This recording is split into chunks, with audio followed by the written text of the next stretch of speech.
isi kepala orang Indonesia itu sebenarnya nggak banyak. Nah, Nggak banyak isinya? Atau maksudnya isinya nggak banyak gimana nih? Berapa cc, Bang? isi kepala orang Indonesia itu cuma dua.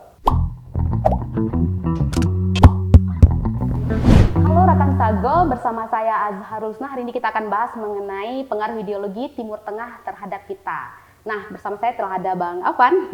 Bang, terhitung sejak 10 Mei itu ya, terjadi perang antara Israel dengan Palestina. Lalu berbondong-bondong orang kita nih jadi ahli perang, lalu jadi paling mengerti Palestina, paling mengerti penyerangan Israel ke Palestina, dan yang paling terakhir adalah jadi ahli-ahli Timur Tengah. Akhirnya kita bertanya-tanya, sebenarnya Timur Tengah itu sendiri apa? Oke, baik. Timur Tengah itu sebenarnya istilah yang dibuat oleh Barat, oleh Inggris dan Barat waktu itu untuk mengidentifikasi wilayah jajahannya. Jadi mereka buat 3 kategori, ada Timur Dekat, ada Timur Tengah, dan ada Timur Jauh. Oke. Nah, Timur Dekat itu yang paling dekat dengan Eropa, Maroko dan sekitarnya. Nah, kemudian Timur Tengah itu meliputi negara-negara seperti Arab Saudi, negara Teluk, tambah Iran, Turki, itu masuk di Mesir, dan sebenarnya itu masuk ke Timur Tengah. Nah, Timur Jauh itu yang paling jauh, itu dari Cina sampai ke Asia Tenggara, ada yang bilang Asia Selatan juga masuk ke. Iya, berarti istilah Timur Tengah itu sendiri itu dipopulerkan oleh Barat, bukan hitungannya bukan dari kita gitu. Bukan istilah kita sendiri. Lalu kenapa tiba-tiba itu jadi penting membincang Timur Tengah? Jadi kita kayak merasa paling paham Timur Tengah. Emang apa Timur Tengah itu pentingnya apa buat dibicarakan sebenarnya? Bagaimanapun pengaruh Timur Tengah itu terhadap wilayah kita itu sangat besar, terhadap Asia Tenggara, terutama Indonesia. Jadi dinamika perkembangan di Timur Tengah itu punya pengaruh besar di sini. Baik dinamikanya itu pemikiran, kayak pemikiran di Timur Tengah lagi apa, itu akan punya pengaruh langsung besar, langsung mempengaruhi cara berpikir orang Indonesia, mempengaruhi perilaku politik di sini, mempengaruhi aspirasi politik masyarakat kita. Jadi peta pemikirannya dan peta pertarungan geopolitik di sana di Timur Tengah itu punya pengaruh langsung ke wilayah kita, ke Indonesia dan Asia Tenggara. Tapi sebenarnya kalau kita pikir-pikir ya Bang, kok bisa gitu ya? Kok bisa Indonesia itu sangat terpengaruh terhadap apapun yang terjadi di Timur Tengah? Kita emang ada hubungan apa? Nah, itu kan Timur Tengah ini sebenarnya sumber tempat lahirnya agama-agama besar di dunia.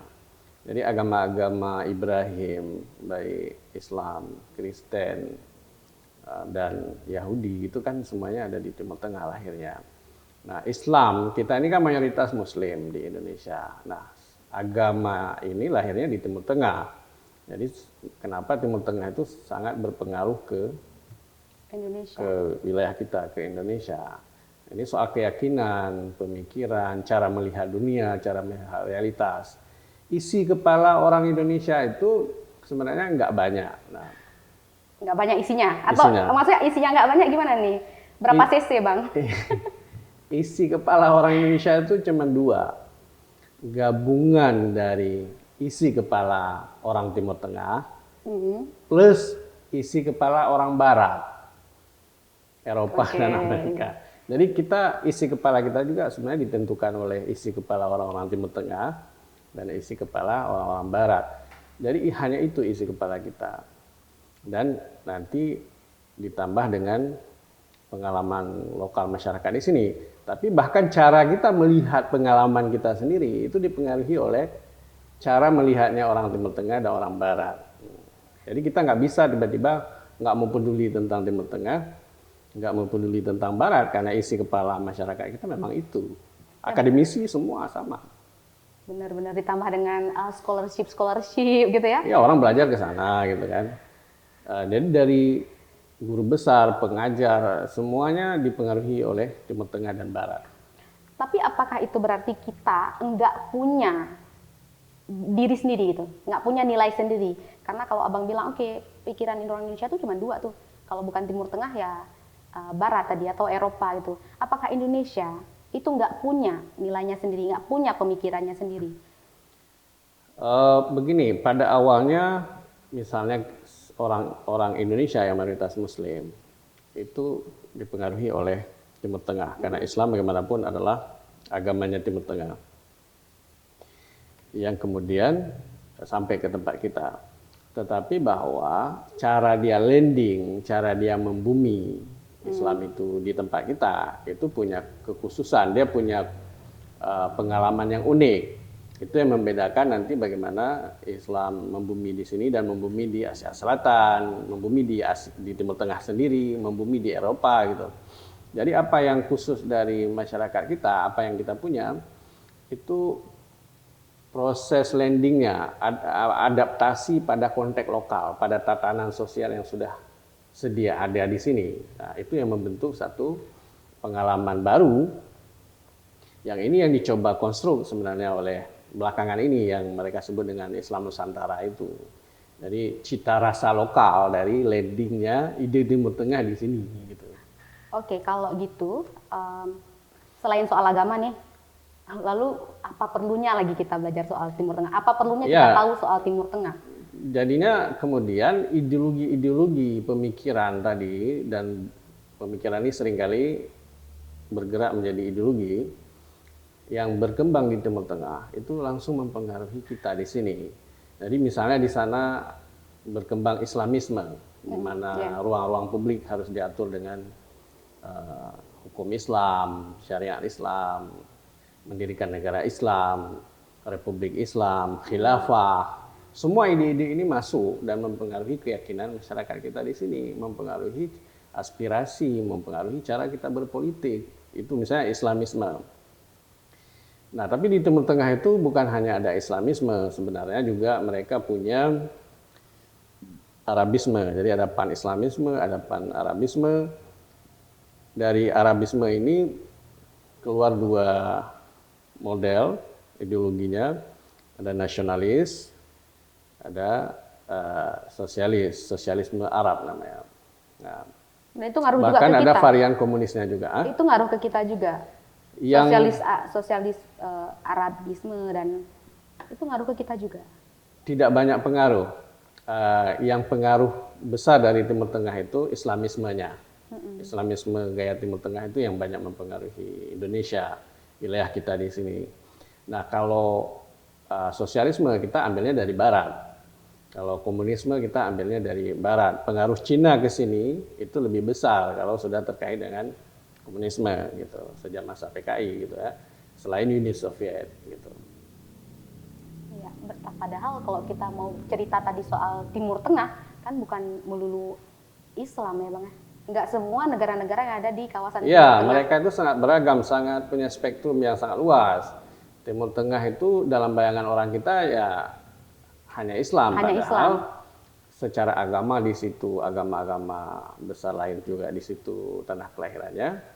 Secara ideologi juga mereka sangat luas spektrumnya, dari religius, Islamis misalnya, sampai ke nasionalis, sosialis, sampai ke komunis. Di Yaman Selatan itu pernah mendirikan negara komunis, Republik Demokratik Yaman.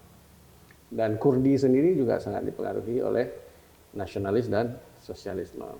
Oke, apa boleh kita bilang ideologi Timur Tengah itu tidak sama dengan ideologi Islam? Boleh nggak kita bilang gitu? Karena tadi sempat disampaikan, ya nggak cuma Islam, tapi bahkan ya tidak hanya Islam yang berkembang di sana. Jadi ada nasionalis sekuler bahkan, dan bahkan ada komunis kan.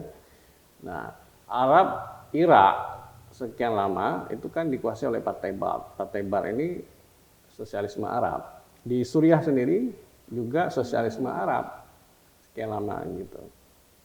Jadi dia, orang kita sering salah membayangkan Timur Tengah itu dibayangkan sebagai negara-negara agama Islam atau negara-negara dengan semuanya hidup dengan cara Islamis. Tidak seperti itu. Bahkan tren terbaru, Sudan yang dari negara Islam sebelumnya, sekarang mereka mengumumkan menjadi negara sekuler, mengikuti pola Turki. Dan Lebanon yang sebelumnya itu juga negara agama dalam makna kekuasaan di Lebanon itu dibagi berdasarkan agama. Jadi seperti Sunni harus jadi perdana menteri, siapapun dari yang boleh jadi perdana menteri itu Ahlus Sunnah, misalnya. Presidennya harus dari Kristen, ketua DPR-nya harus dari Syiah. Nah, sekarang mereka sedang bergerak ke negara sekuler, jadi tidak lagi ada basis-basis pembagian kekuasaan berdasarkan agama atau mazhab lagi seperti itu. Ya, berarti pengaruh, lagi-lagi kita mau bilang pengaruh Timur Tengah terhadap kita itu terpilah dia, hanya soal Islamis aja. Islamisme ini yang sangat berpengaruh ke sini, karena di pemikiran lain kita dipengaruhi oleh dunia barat. Kan. Nah, Islamisme ini juga ada spektrumnya. Nah, ya. Dari model khilafah, ada Ikhwanul Muslimin, ada model Republik Islam Iran, ada banyak modelnya. Islamisme itu pun tidak tunggal, ada banyak varian-variannya. Tergantung di negara mana yang lebih banyak kita dapat beasiswa, ya Bang, ya? Semakin banyak kita dapat beasiswa, semakin belajar. Ya, tergantung. Nanti orang-orang yang belajarnya ke Mesir itu sebenarnya kalau ke Al-Azharnya dia nggak langsung Islamis, dia kecuali dia terhubung dengan Ikhwanul Musliminnya Mesir seperti itu. Ya.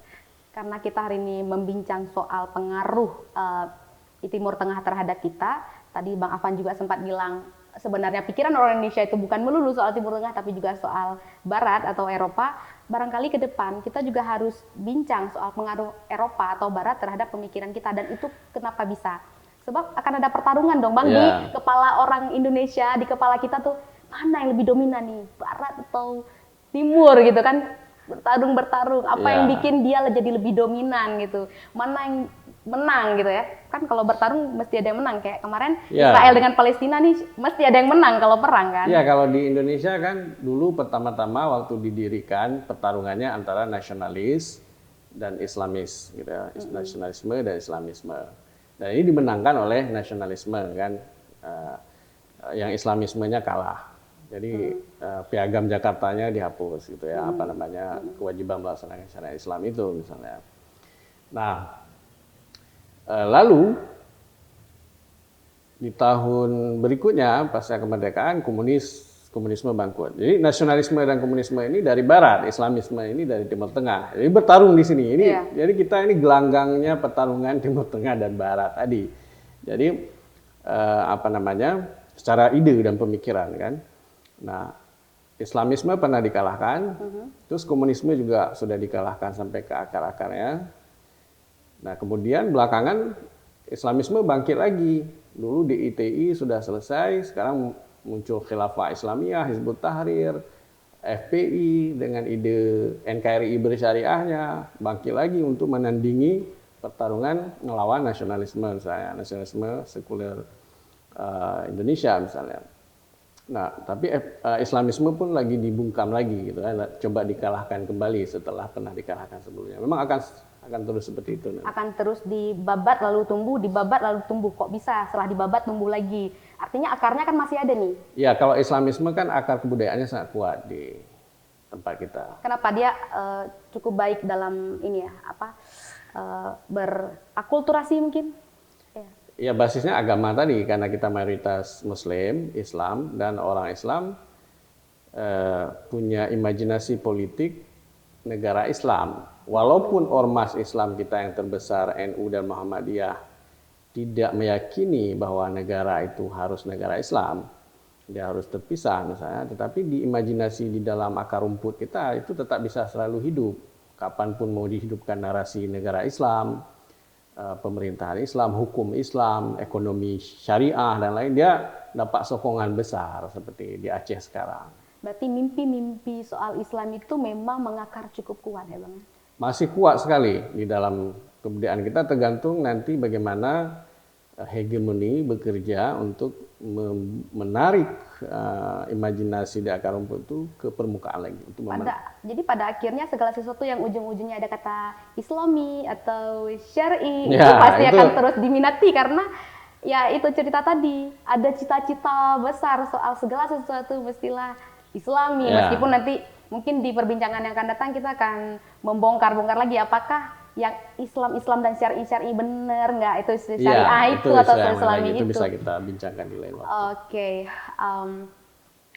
itu berarti Bang kita Oke. bisa menyimpulkan bahwa pengaruh ideologi Timur Tengah terhadap kita Indonesia atau Aceh sebagai bangsa gitu ya, itu terkait soal Islamisme, ya. Atau Bang Afan mau Ya. closing statement? Ya, pertama-tama kalau kita sangat dipengaruhi oleh Timur Tengah, mestinya kita punya pemahaman yang benar tentang peta pemikiran Timur Tengah dan peta pertarungan geopolitik Timur Tengah supaya kita tidak dibohong-bohongin, tidak ditipu-tipu dan tidak dikecoh oleh kekuatan politik, kekuatan ekonomi imperialisme yang bertarung di sini, misalnya Amerika Cina bertarung di wilayah kita, terus mereka memainkan isu ini, lalu kita merasa itu benar dan serius, ya, padahal ini hanya pertarungan geopolitik dan juga akibat ketidakpahaman kita tentang bagaimana sih peta pemikiran di Timur Tengah itu, bagaimana sih pertarungan geopolitik di Timur Tengah, kenapa itu berefek ke kita.